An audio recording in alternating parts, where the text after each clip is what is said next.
Welcome back जनाब। और अब हमें ज्वाइन किया है अकमल ओवैसी पीरजादा साहब ने। ये मेंबर हैं प्रोविंशियल नारकोटिक्स कंट्रोल कमेटी के गवर्नमेंट ऑफ पंजाब से और chairman civil society network Pakistan है, प्रेसिडेंट है तंजीम अल फजर पाकिस्तान के, फॉर्मर चेयरमैन है और पाकिस्तान यूथ फेडरेशन के। कॉलम्स भी लिखते हैं, बहुत सी बुक्स इनके क्रेडिट पर मौजूद हैं और इसके अलावा एजुकेशनिस्ट भी हैं। आज इन्हें दावत देने का मकसद बहुत ही अहम मौजू पर बात करना है और चूँकि ये नारकोटिक्स की जो कमेटी है उसके अंदर ये मेंबर हैं, सो ड्रग इशू एक वो इशू है जो हमारी यूथ को नासूर की तरह निकल रहा है और इसमें कोई शक नहीं है कि ड्रग एडिक्ट्स हाई स्कूल से लेकर यूनिवर्सिटी एजुकेशन और कॉलेज इंस्टीट्यूशंस तक मौजूद हैं और इसकी रसाई बहुत आसानी से हो जाती है और बहुत से वालिदैन इस पर परेशान रहते हैं और कई दफ़ा वालिदैन को पता भी नहीं चलता कि एक्चुअली उनके बच्चे इस तरह की सरगर्मियों में मुलव्वस हैं।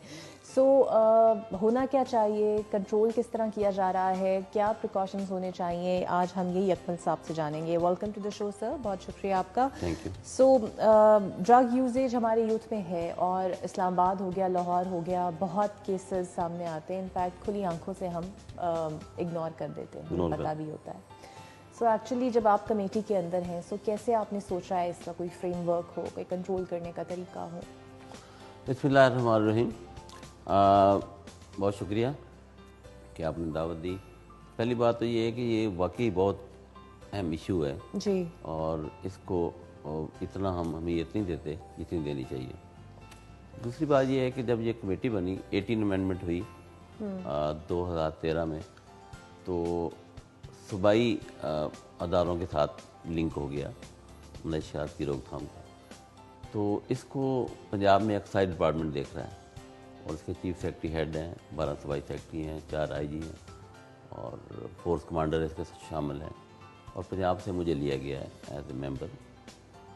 और इस पर काफ़ी वर्किंग हुई, डिपार्टमेंट बन गया और एक्साइज डिपार्टमेंट ने थाने बनाए और फिर साथ साथ जो मेन इशू हुआ उस पे कमेटी में जो पहले तो 26 जून को वॉक होती थी, अवेयरनेस का काम होता था।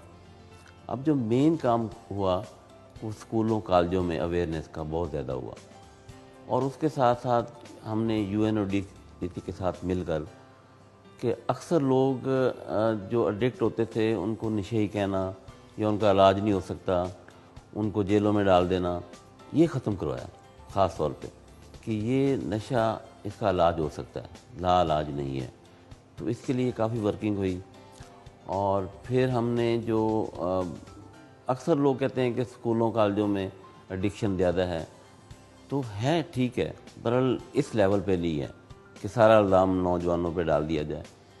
तो इस पे वर्किंग हो रही है और अब तो स्टूडेंट जो हैं वो मुख्तलिफ यूनिवर्सिटियों कॉलेजों में अवेयरनेस का सेशन भी ले रहे हैं और जो हमारी कमेटी है उसने इसको बावर कराया कि ये मसला है।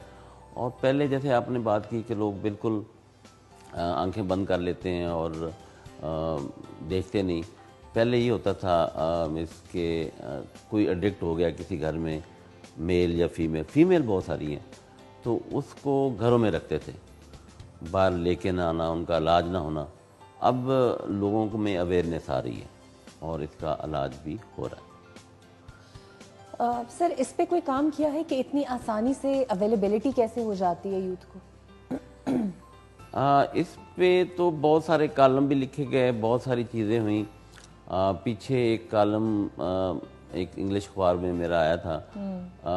इस पे ये होता है कि जैसे बड़े, आपने अभी बात की इस्लामाबाद, लाहौर या कराची, बड़े शहरों में लोग आते हैं, मुख्तलिफ नौकरी के लिए आ गए, जॉब के लिए आते हैं, स्टूडेंट होते हैं, एजुकेशन के लिए आ जाते हैं।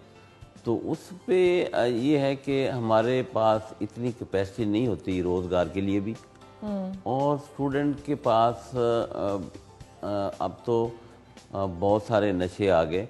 उस पे ये होता है कि स्टूडेंट एजुकेशन में नाकामी भी हो